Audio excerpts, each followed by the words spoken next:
Chapter 1. I still remember the cold click of the front door behind me.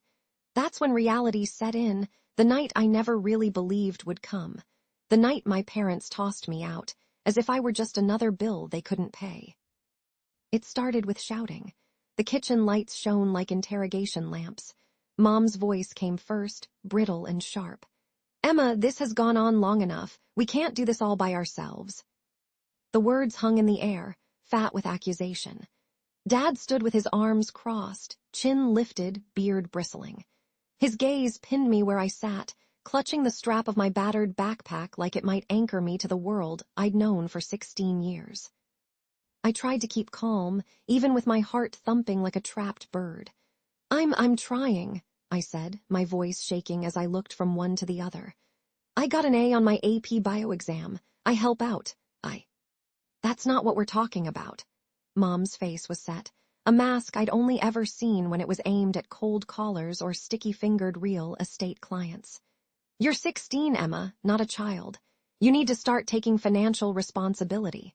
Food, electricity, your phone, do you think these things are free?" Dad stalked over, jabbing a finger toward a pile of bills fanned out across the table like a losing hand in poker. "Do you ever think about how much you cost this family? Your mother's working overtime. I'm doing everything I can. But it's not enough anymore. If you want a roof over your head, you need to contribute." I was stunned. My tongue felt thick in my mouth. "But I'm in school, full-time, I have a 4. Mom cut in, her voice terrifyingly calm. "College doesn't pay the bills today. We're asking for $400 a month. Start tomorrow." Her eyes flicked away, as if even she hated what she was saying. "But I can't work that much, not with my classes. I'm not even legally allowed." Dad's face darkened. "Don't give us attitude. If you won't help support this family, then you can't expect us to," he gestured to the door. "Support you, it's as simple as that." "Mark," Mom's tone warned, but she didn't meet my eyes. "What?" Dad huffed, but then turned his attention to me, his voice lower. "Emma, it's not personal. We just need you to pull your weight." My world tilted. My backpack felt heavier and heavier. "So what if I can't pay?" I couldn't finish the sentence. Neither Mom nor Dad seemed to want to supply the words. Instead, Dad's hand came down on the table with a flat, hollow smack. "If you're not willing to contribute, you'll have to find somewhere else to live." The finality of it rang out like a judge's gavel. For a long moment, nobody moved. The fierce logic of injustice burned in my throat. How could they? How could parents do this to their own child?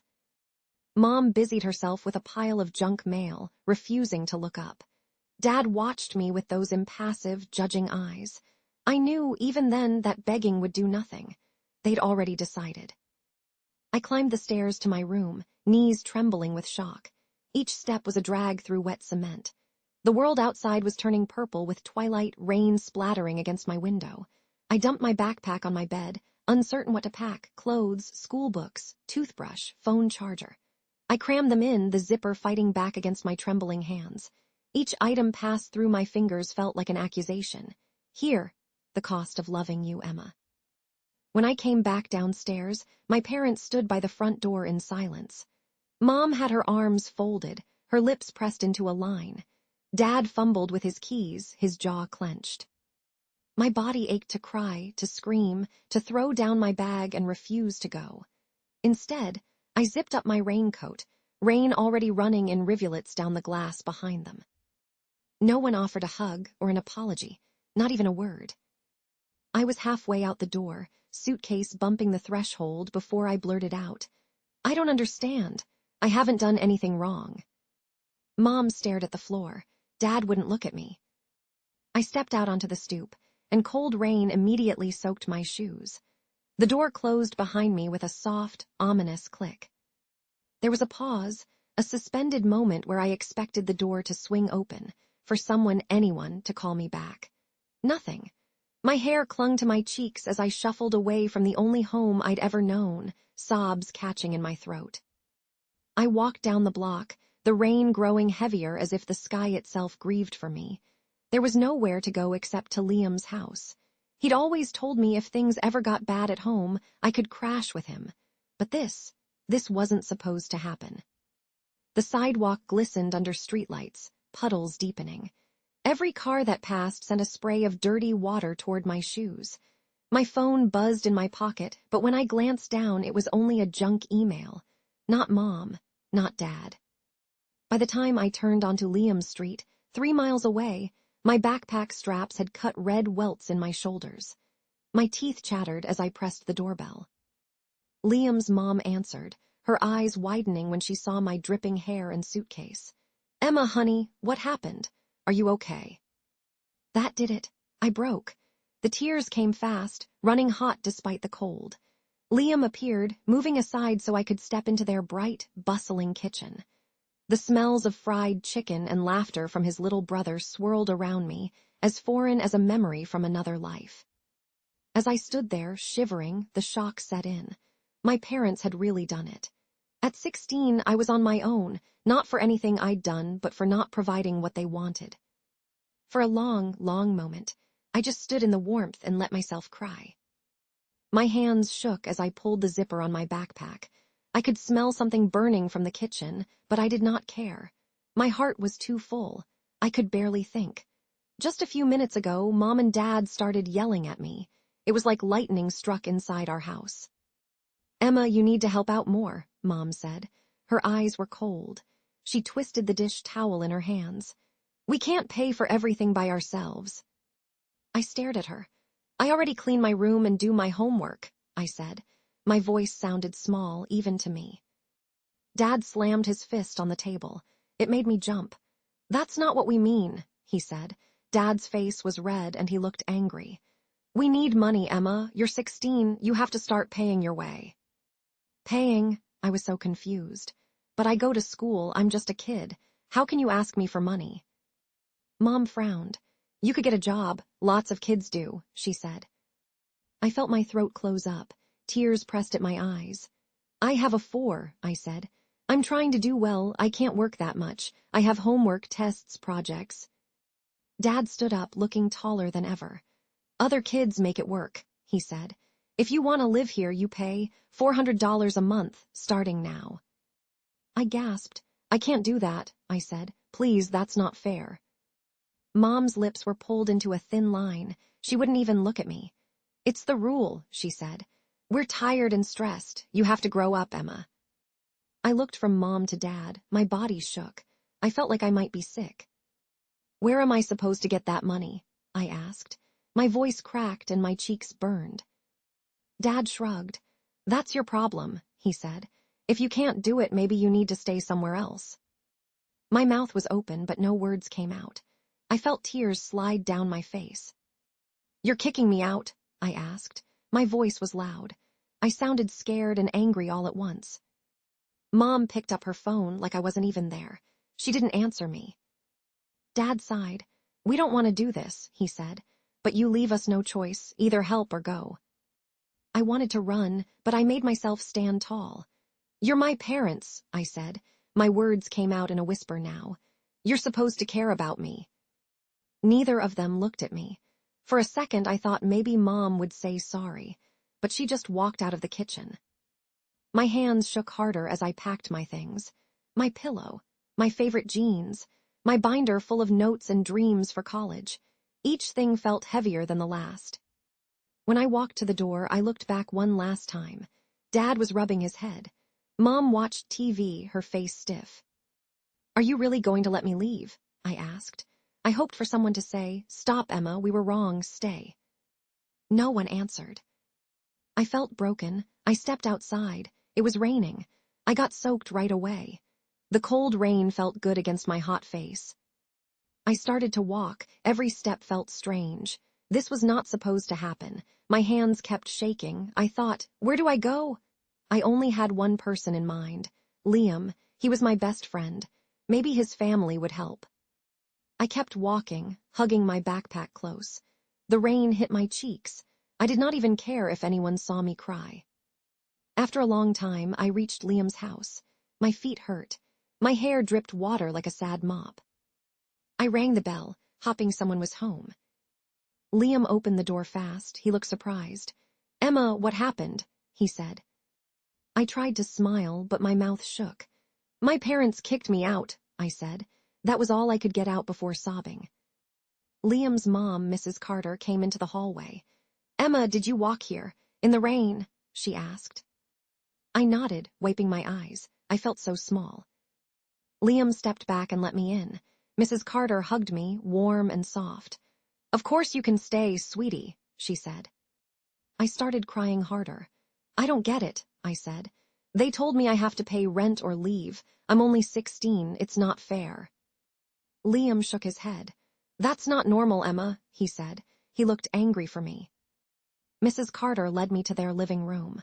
"You're safe here. You can stay as long as you need," she said. I calmed down a little, but I still felt scared, like I was a balloon about to pop. Liam sat next to me. "Emma, there's got to be something else going on," he said. "Parents don't just throw their kid out for no reason. Maybe something's wrong with them, not you." I looked at him, my heart thumping faster. "What do you mean?" I asked. Liam leaned forward. "I think your parents are hiding something, but what?" I stared at the wall, thinking hard. Why would my parents do this to me? Did they really care so little? Or were they hiding something bigger? I sniffed and hugged my backpack. I wondered if I would ever go home again. Right then, Liam's mom came back into the room with a cup of cocoa. "Drink this," she said. "We'll figure things out." But all I could think was, what if there's something even worse my parents haven't told me? I could not sleep that first night at Liam's house. I kept thinking about home and how I was not there. Every time I closed my eyes, I saw my mom's cold face and my dad's angry stare. My pillow felt strange. The room was too quiet, except for the wind outside. In the morning, I went to the kitchen. Mrs. Carter smiled at me. "Good morning, Emma," she said. I tried to smile back. "Good morning," I said, but my voice was small. Liam came in. He gave me a big bowl of cereal. "Did you call your parents?" he asked. I shook my head. "No," I said. "I don't know what to say to them." He looked sad.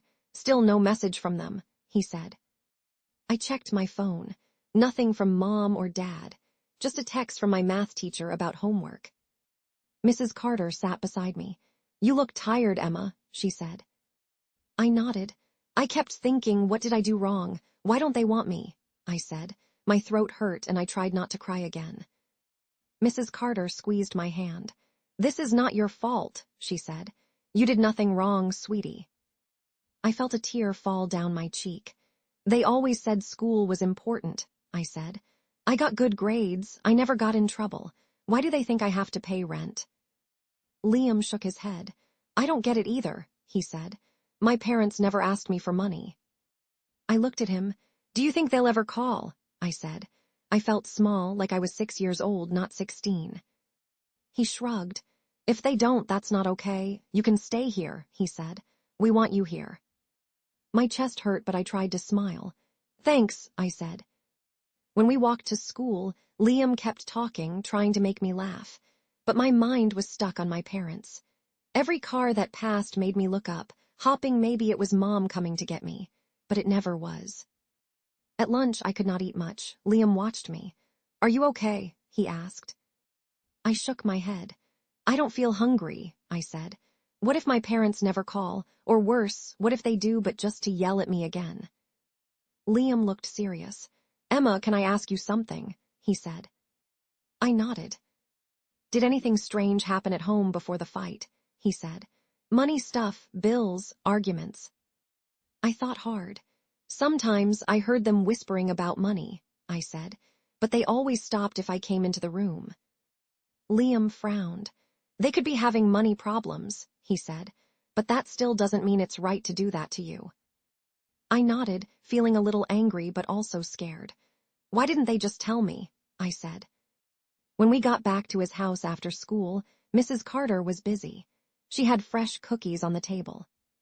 As I ate a cookie, I said, "Mrs. Carter, what should I do next? Should I try to get a job, pay them, or something else?" She sighed and shook her head. "Emma, you are a child. You should not have to pay your parents' rent.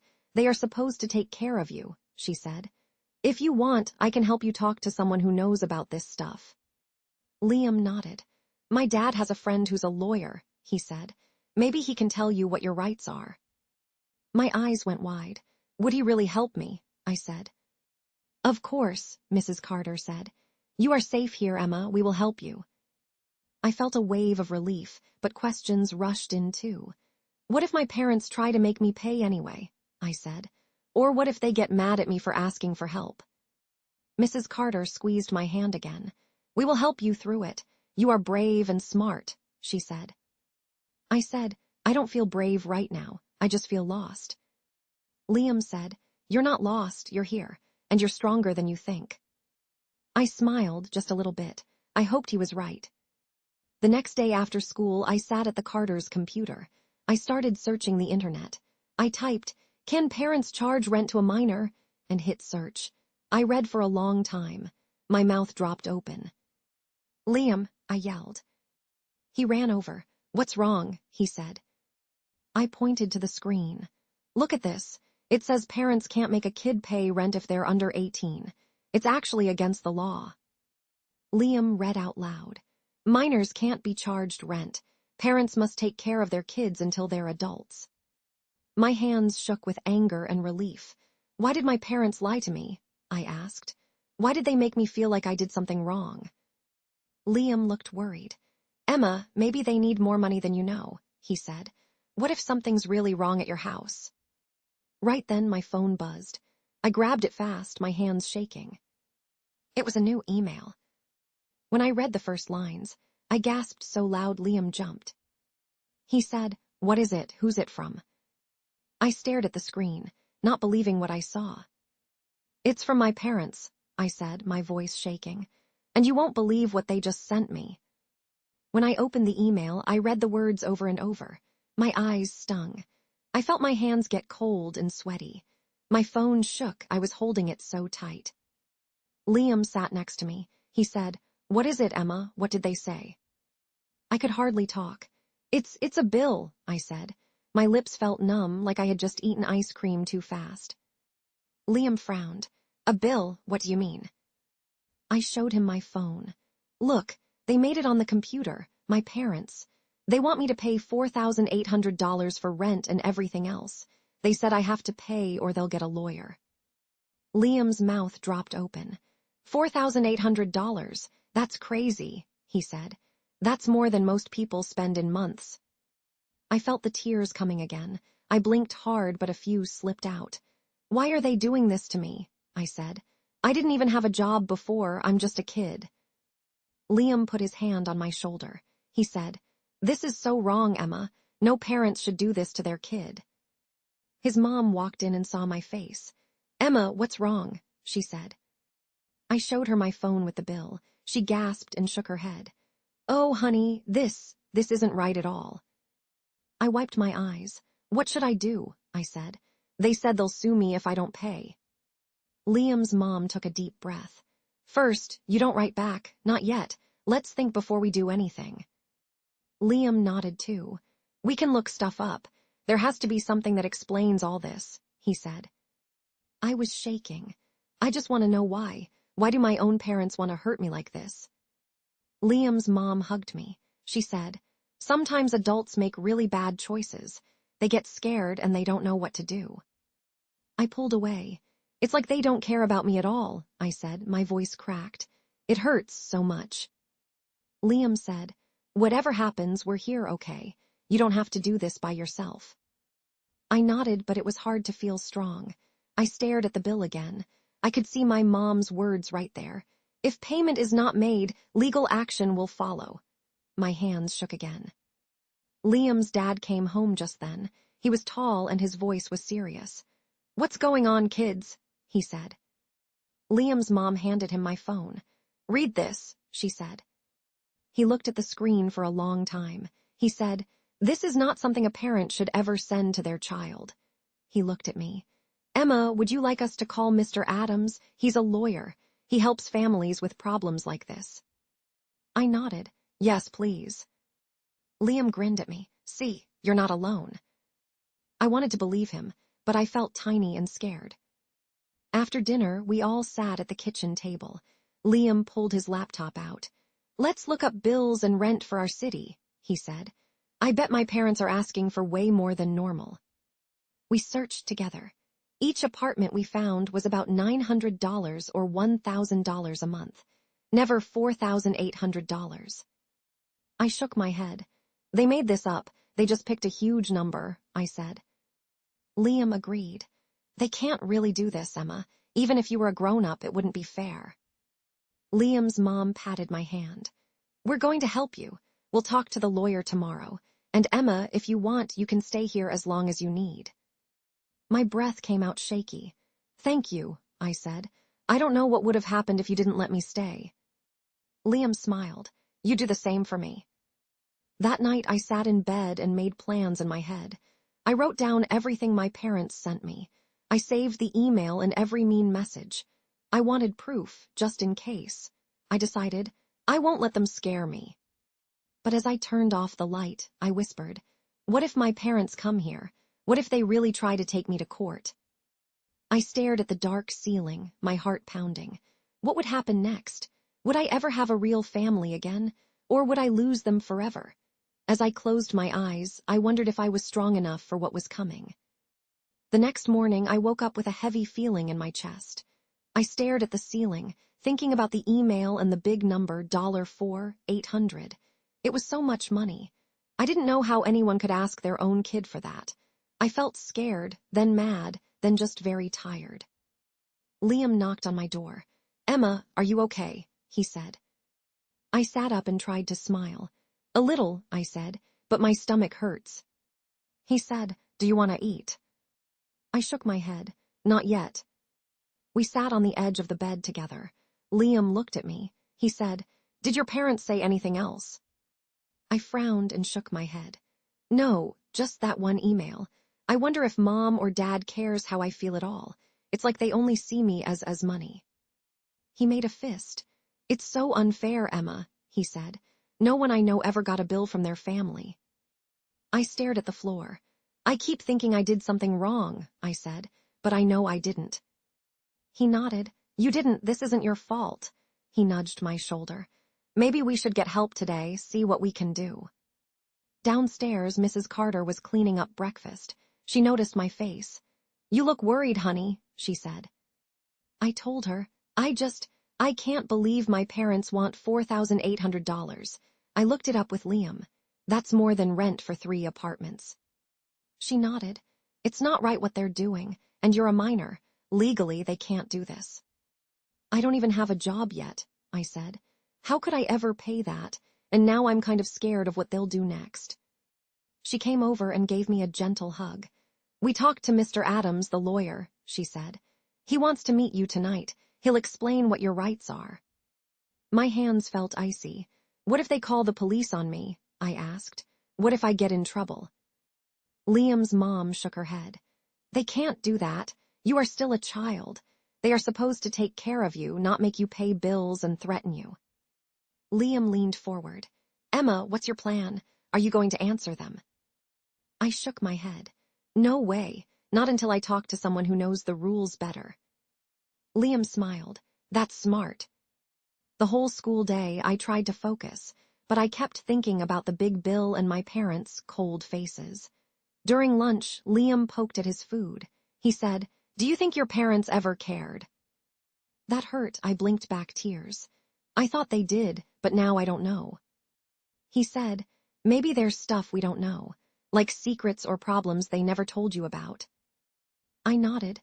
"It feels like they're hiding something," I said. "Why else would they need so much money from me?" Liam shrugged. "Maybe we can figure it out." When school finally ended, I hurried home with Liam. I put my backpack down and started making lists. On one side, I wrote proof, the email, notes from my parents, and everything that could show what they did. "Why are you writing all that?" Liam asked. "I need to be ready," I said, "in case they try something." He nodded. "That's a good idea. You're really brave, Emma." "I don't feel brave," I said. "I just feel like I have to keep going." Mrs. Carter called us to the kitchen later. Her voice was gentle but serious. Emma, Mr. Adams will be here soon. He'll answer your questions. I said, what should I ask him? She said, anything you want, he's here for you. I wiped my sweaty palms on my jeans. I just want to feel safe again, I said, like I have a real home. Liam's mom smiled. You do have a real home with us, for as long as you need. That made me want to cry again, but I held it in. I didn't want to scare Liam. When Mr. Adams arrived, he shook my hand and spoke kindly. Emma, I've read the email. I want you to know you are safe. The law says your parents have to care for you. They can't take you to court, and you do not owe them this money. I'll make sure you are protected. I felt a wave of relief. My hands stopped shaking so much. Thank you, Mr. Adams, I said. I was so scared. He nodded. You don't have to be. You did nothing wrong. After he left, I stared at the ceiling again. Why are my parents acting like this if they know it's wrong? I said to Liam. What could be so bad that they'd try to hurt their own kid?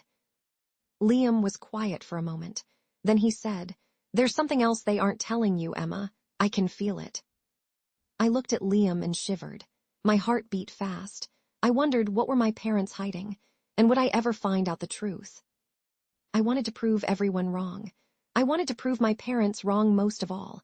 I woke up early every morning, even when I felt too tired or too sad. I studied hard and tried to smile at school. I wanted teachers to see me as the same Emma, not as the Emma without a home. One day, my math teacher gave me back my test. Good job, Emma, she said. Keep it up. I smiled a little. My hands still shook sometimes, but I did not let them see. At home, I tried to help Mrs. Carter with chores and thanked her every chance I could. Liam noticed I still looked at my phone a lot. He asked, Did your mom or dad ever text? I shook my head. Nothing, I said. My chest felt empty. It hurts so much. I wonder if they even care if I'm alive. Liam said, They're making a mistake, but you can't let it ruin your dreams. I know, I said. That's why I keep studying. It's the only thing that feels normal. After dinner, Mrs. Carter sat with me and Liam. Emma, we are proud of you, she said. You work so hard, even with everything you're dealing with. I bit my lip. I feel alone sometimes, but I want to show my parents I can make it without them. She put her hand on mine.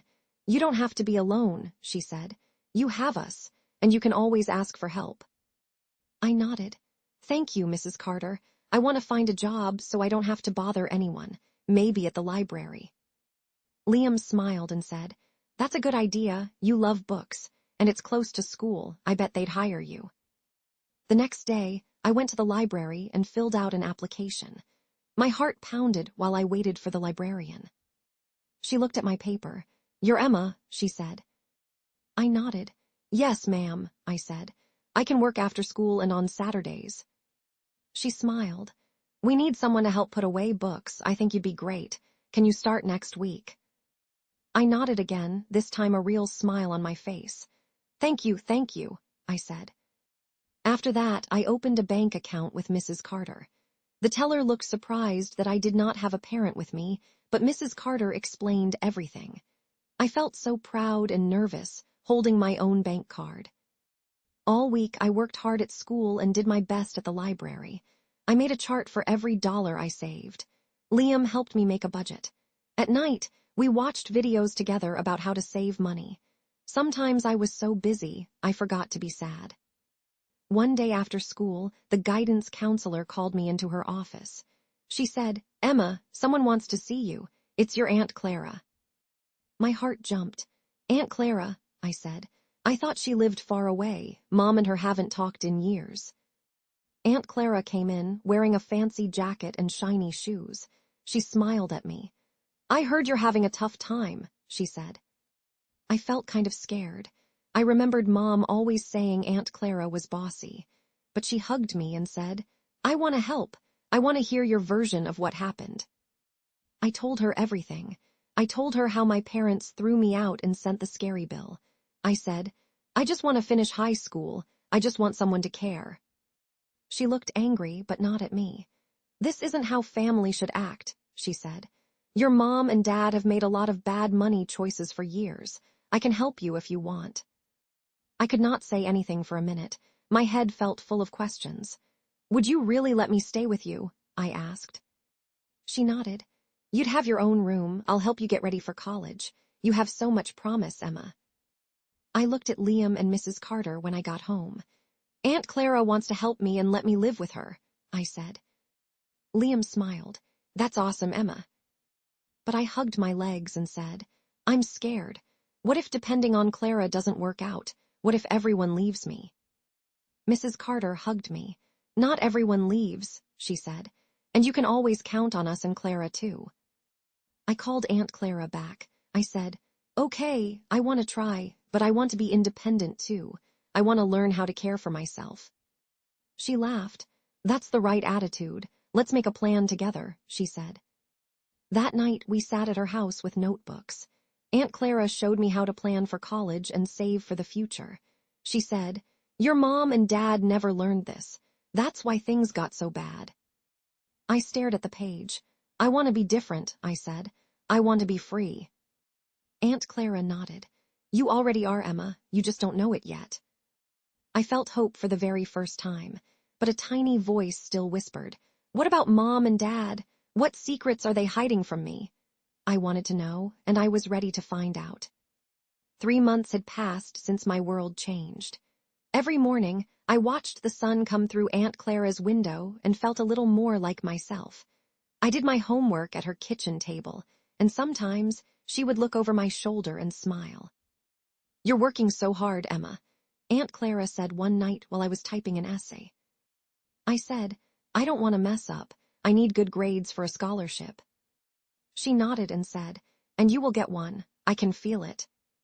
That made me feel proud, but also scared. I still worried that if I failed, I would lose everything again. Aunt Clara was different from my parents. She talked to me about money almost every day. She showed me how to check my bank account, how to write down what I spent, and why saving money was important. One Saturday, she sat beside me and opened her laptop. I want to show you something, Emma, she said. This is how investments work. I stared at the screen. It looks confusing, I said. She laughed. It did for me too at first, but you're smart. Let's practice together. Aunt Clara let me put some of my savings in a small investment account. She said, this way, your money can grow while you're busy with school. I was surprised. Do you really think I can do this? Like be good at money stuff? She looked right at me. Yes, I do, she said.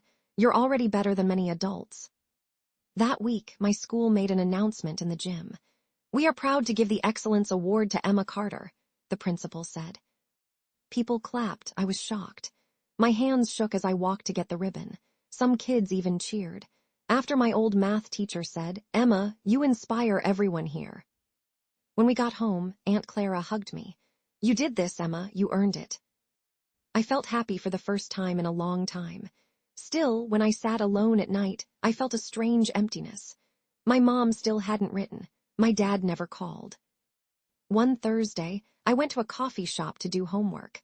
I liked the noise and the smell of cinnamon. I was in line for tea when I heard a voice behind me.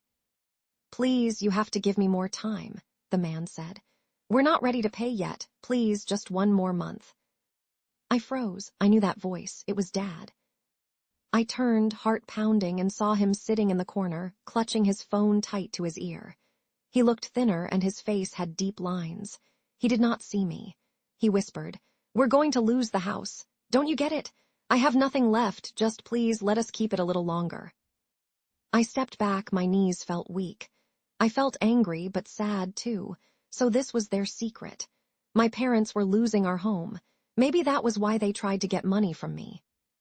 A minute later, Dad hung up with a sigh and put his head in his hands. He looked so tired, not scary like before, just lost. I walked out, hugging my backpack. My heart hurt. Liam called me right as I left. Emma, how's your day? He said. I tried to sound normal. I just saw my dad at a coffee shop, I said. Liam said, Did you talk to him? I shook my head, even though he could not see me. No, he was on the phone. He sounded desperate and worried. What was he saying? Liam asked. I took a deep breath. He's afraid they're going to lose the house. That must be why they wanted money from me. My voice shook. I should feel mad, but now I just feel sad for them. Liam said, "Whatever happens, it's not your fault. You know that, right?" I said, "I know, but I don't know what to do now. Should I try to help them?" Liam was quiet for a moment. Then he said, "Maybe you can find out what's really going on, but be careful, Emma." I promised I would. I went back to Aunt Clara's and sat in my room, staring at the wall. The truth was out now, or at least part of it. But I wondered, what would my parents do if they knew I found out their secret? Would they be angry, or would they finally tell me the truth too? I stared at my phone, afraid it would buzz with a message from home. And this time, I wasn't sure if I wanted to answer or stay silent. Ever since I saw my dad at the coffee shop, I couldn't stop thinking about him. I kept hearing his desperate voice asking for more time. At first, I was mad. Then I just felt confused. I didn't understand how things had gotten so bad for my family. That night while I was brushing my teeth, Aunt Clara knocked on the bathroom door. She said, "Emma, are you all right?" She sounded worried. I wiped my mouth and said, "I don't know, Aunt Clara. I saw Dad today. He was begging someone not to take the house away." She reached out and touched my shoulder. "Oh, Emma, I'm so sorry," she said. "I wish they had told you the truth. You deserved that." I felt my eyes sting. "Why would they hide it?" I asked. "Why did they try to make it my problem?" She looked sad and hugged me. "Sometimes grown-ups get scared and don't know what to do," she said. "They try to fix things in the wrong way." I said, "I want to know more. I want to know how bad it really is." I felt a burning in my chest. That night, I stayed up on my phone, typing in things like how to tell if your parents are in debt and what happens when you miss mortgage payments. The more I read, the more worried I got. The next day at school, I told Liam everything. We sat on the steps outside during lunch. He said, "Emma, you should find out the truth. We can help. My dad is good with computers. Maybe he could look up public records or something." I said, "Are you sure?" My hands felt sweaty again. Liam nodded.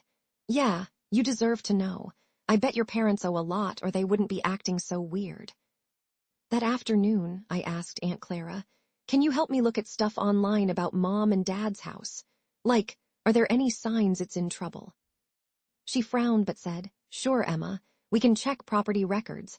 Sometimes missed payments show up." We sat by her computer and typed my old address. My heart pounded as we scrolled the screen. Then the truth was right there, red letters about foreclosure warning and past due mortgage balance. And it showed credit cards in both their names, all over their spending limits. I could hardly breathe. "They're drowning in debt," I said. "That's why they needed the $4,800. That's their mortgage payment." Aunt Clara put her hand over her mouth. "Emma, I had no idea it was this bad," she said. I felt both sad and angry. "If they had just told me," I said, "I wouldn't have hated them so much. I could have, I don't know, maybe understood." Liam called me that evening, his voice quiet. "Did you find out?" he said. I nodded, even though he couldn't see me. "It's worse than I thought, Liam. They maxed out all their cards and can't pay the house. The bill they sent me, that was their mortgage." He said, "I'm not surprised, but you know this isn't your fault, right?" I said, "Part of me still feels bad for them, even after all the mean things they did." Liam said, "You're good, Emma. That's why I'm your friend." His words made my chest squeeze tight. For a moment, I wanted to cry, but instead I felt a strange strength grow inside me. "How can I help them?" I said. "Do I even want to?" Aunt Clara came in as I was thinking. She said, "You don't owe them anything, Emma, but if you want to talk to them, I'll support you." I nodded. "I need to see them, but I'm scared." She sat down beside me. "We can make a plan," she said. "Let's figure out what to say and what to ask. You have to protect yourself first." Liam messaged, "Want to practice what you'll say in case things get hard?" I texted back, "Yes, please." That night, Aunt Clara and I wrote down everything I wanted to ask my parents. Like, "Why didn't you tell me the truth?" And "What happens next?" We wrote down the facts about the house and the money.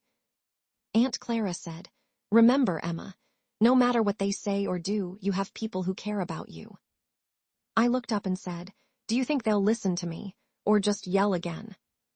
She smiled, sad and gentle. You won't know until you try. My phone buzzed just as I climbed into bed. It was a message from Mom. 2 words that made my heart race. Please come. I did not know if it was a trap, or if maybe they were finally ready to tell me the truth. Either way, I knew tomorrow I would have to see them, no matter how scared I felt.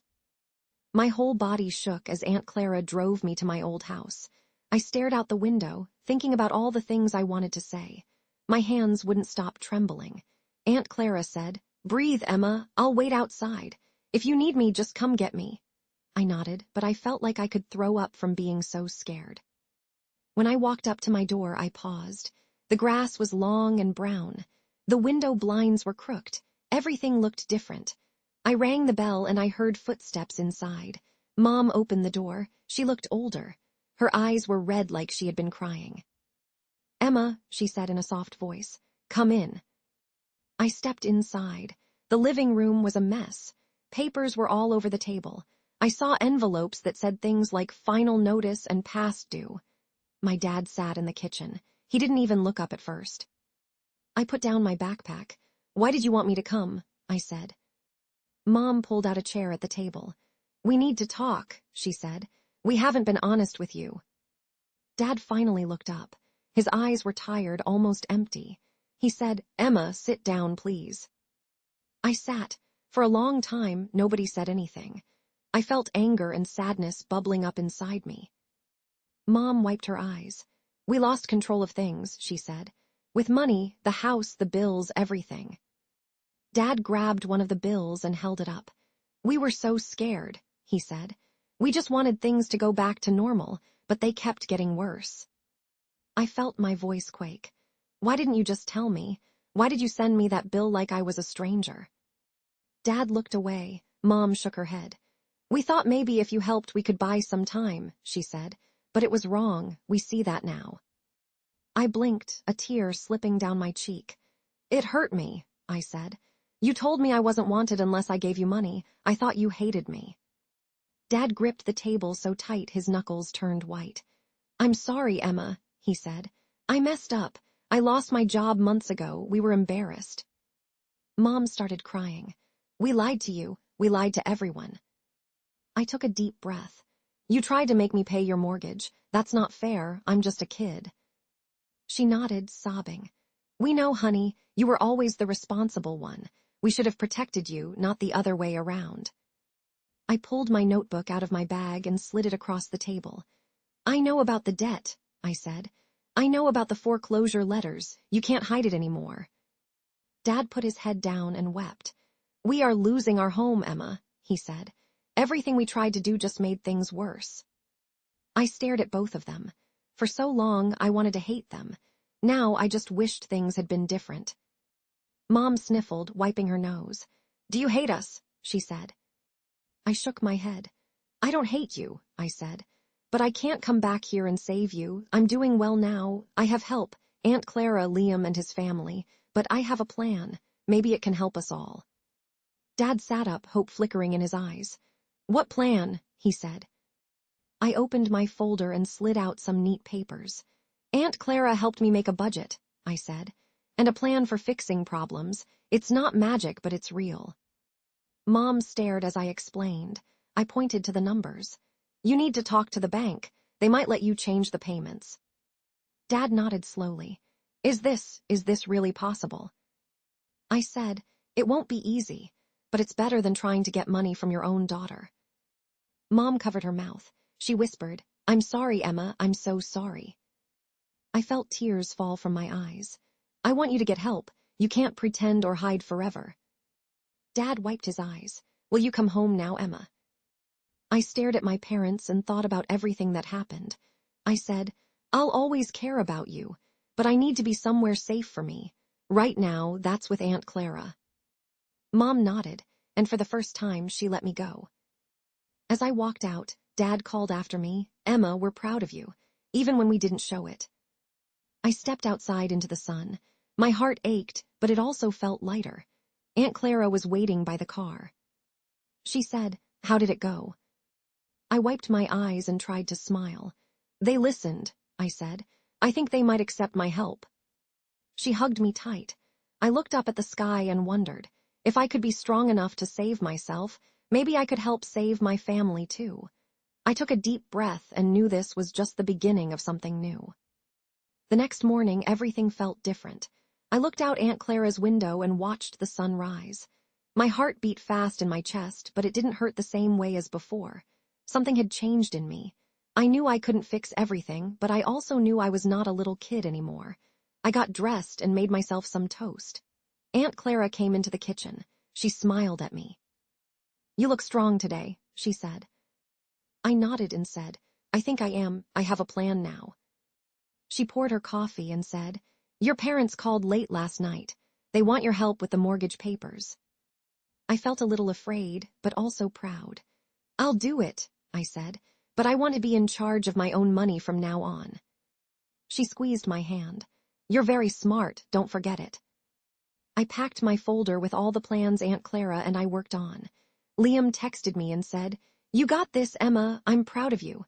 I smiled and texted back, "Thanks, I'll tell you how it goes." My hands only shook a little as we drove to my old house. When we got there, Mom and Dad were waiting inside.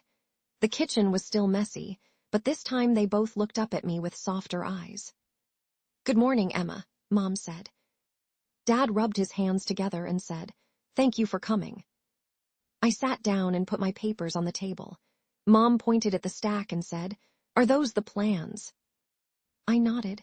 "Yes, Aunt Clara taught me about budgets and savings. I want to help, but you both have to listen." They both nodded and looked tired. I took a breath and said, "You can't keep pretending things are fine. The bank won't go away just because you wish it." Dad said quietly, "We know that now." I flipped through my notes. "First, you call the bank. You ask about payment plans. If you can't pay it all, you tell the truth. Sometimes they help families who ask soon enough." Mom squeezed Dad's hand. She looked at me. "Did you learn all this from your aunt?" I said, "Yes, she makes plans for work. Now I do too." I showed them the chart with numbers. "This is how much you spend each month. You have to cut out things you can't afford now. No more pretending."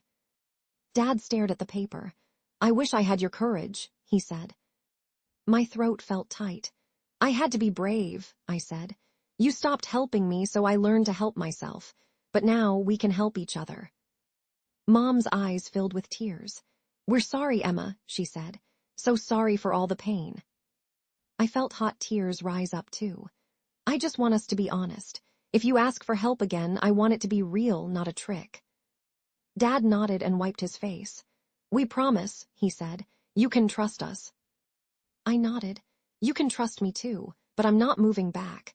I like living with Aunt Clara. I need my space." Mom forced a smile. "We understand," she said. "Will you visit sometimes?" I said, "Yes, I want to, but I need boundaries. I work at the library now. I'm saving for school." Dad gave me a weak smile. "I'm really proud of you. I never thought you'd be teaching us." I shrugged. "Someone had to," I said. As we finished going through the papers, I felt something lift inside me. I wasn't just their scared daughter anymore. I was someone who could help. When it was time to leave, Mom hugged me tight. I let her. I hugged her back, but not for too long. I needed to breathe my own air now. Aunt Clara drove me back home. She asked, "Will you be all right?" I grinned at her. "I think so," I said. "I think we will be all right, all of us." That night, I sat in front of my computer and opened a new website. I started to write, "How to be smart with money, a blog by Emma Carter." I typed my story, sharing every mistake and hope. I hoped maybe I could help other kids. Maybe I could teach them so they never felt as lost as I had. After I finished my first post, my phone buzzed. I checked the message. It was an email from my counselor with the subject, "Scholarship News." My hands shook as I clicked it open, wondering if this time everything I worked for was about to change. Again.